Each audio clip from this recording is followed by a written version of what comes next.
अर्थात मेरे आइए सज्जनों, लीजिए ये कमल कैसेट के माध्यम से, और हम रामायण में से ही ये सीता वनवास का प्रोग्राम पेश कर रहे हैं। देखिए हम कहां से कथा शुरू करते हैं, ध्यान लगाइए, बड़ा ही आनंद आएगा।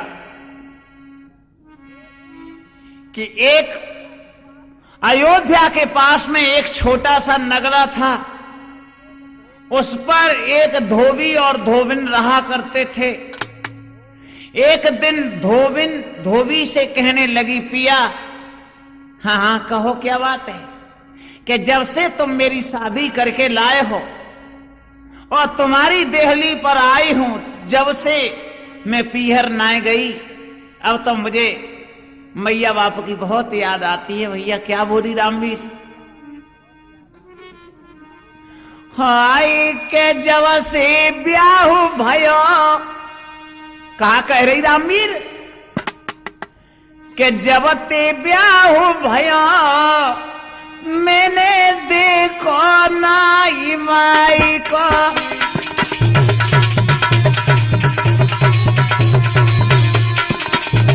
भैया रामवीर जम जम के वीरन कह रही कि पिया, जब से तुम मेरी शादी करके लाए हो,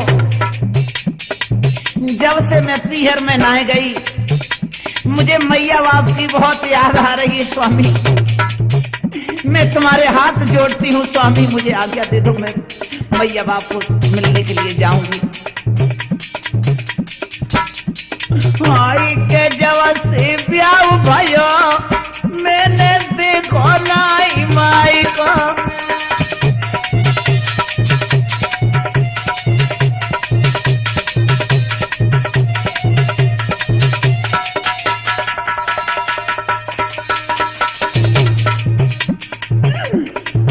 धोबी ने जवाब दिया, तेरी खोपड़ी खराब तो नहीं? अरे इस समय फसल का काम है, जो कोई किसान दे देगा सो दे देगा, और इस समय तू पीहर की ठान रही है। पीहर का काम है इस समय कि अपने काम को देखेगी। चल बैठ चुपचाप, कहीं की बात मत कर। कहने लगी, पिया सुनो, दे दो कम, ये पिया सुन लो,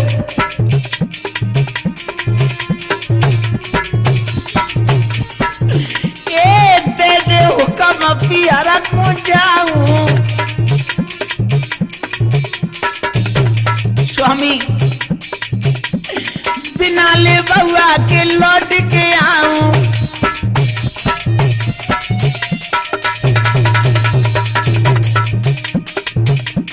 हाय जिया मेरो भटक रहो, मैंने देखो नाई माई को। जब से ब्याह भयो, मैंने देखो नाई माई को।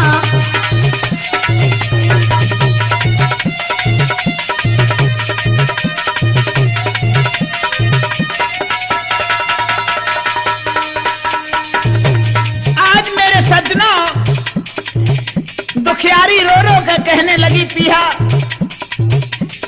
मुझे आज्ञा दे दो, मैं पीहर में 2-1 दिन व्यतीत करके अपने आप लौट के आ जाऊंगी। स्वामी तुम बेशक मुझे लेने के लिए मत ही आना। जवाब दिया, कोई लेवा आया नहीं, और तू पीहर की ठान रही है कि बैठती है घर पे? जवाब दो, सुनो, लेवा को वह तो ना ने कहा, बोली बाबूला व्रत में मैया, ये पिया तुम कहते हो कोई लेने के लिए नहीं आया, मेरे कोई भैया नहीं, मेरे मैया बाप वृद्ध हो चुके हैं, अब लेवे को आवे। बाबूला व्रत में मैया, नाने और सारा दिलवैया।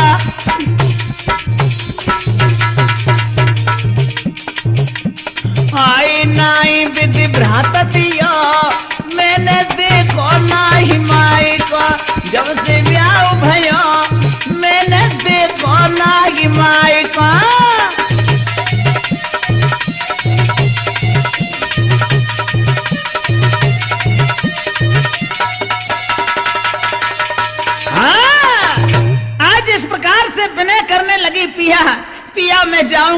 और सुनो, मैं तुमसे कह के जाती हूं, मैं बिना लेवुआ के लौट के आ जाऊंगी, तुम बेशक लेवे मोई मत आइयो।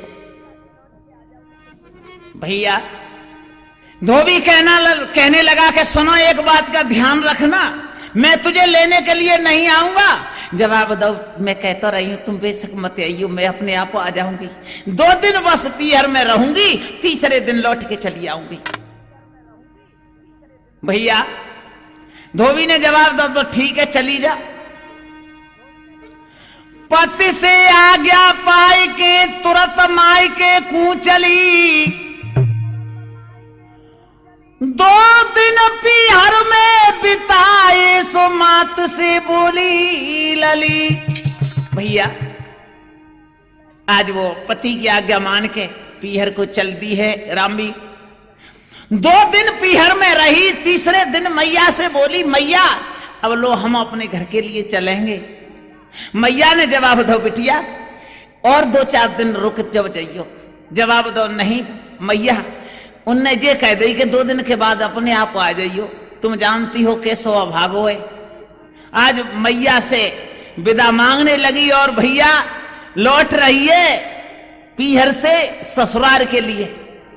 कैसे आज जो ही चलती है तो मैया और बिटिया की आत्मा कैसी होते हैं भैया, का है रो सुन लो।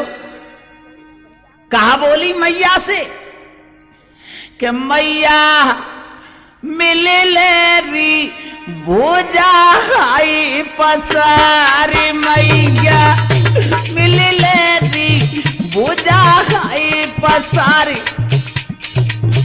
ए पल के तो दुल्हनिया चली गई।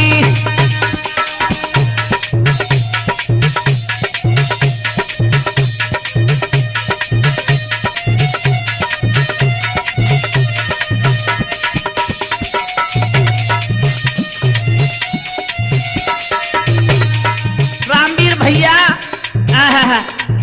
मैया से कहने लगी, आजा मैया मिलने। मैया रोबती आनी आनी भात, मैया रोबती आनी आनी भात, ये बन के तो दुल्हनिया चली गई।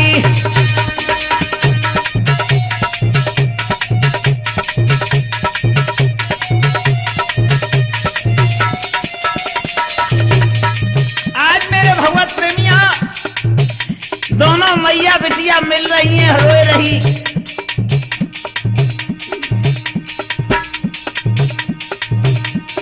अरे के जाकू रुआता मिलत में भाई आवार, जाकू रुआता मिलत में भाई आवार, ये अकेली बिचारी चली गई।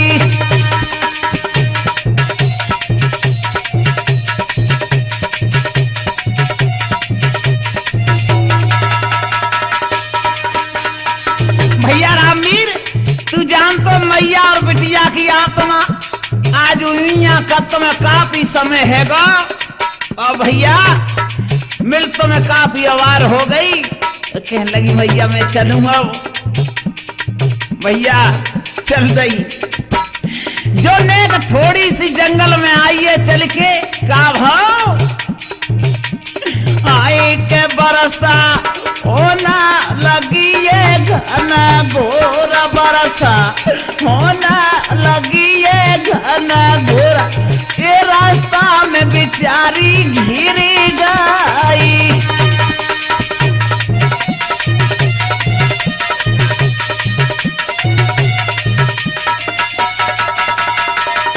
हाँ, आज इस प्रकार से जब मैया से मिलके वो चली है तो भैया उइया कत में काफी समय लगा, और जो चली अकेली सो कर्म की बजते। भैया जो जंगल में बिचारी रास्ता में अकेली पैदल चल रही, घनघोर बारिश होने लगी, सो एक वृक्ष की ओट में बैठी रही। तब तक वर्षा बरसती रही, तब तक दिन अस्त हो गया। जब बारिश बंद हो गई, आगे बढ़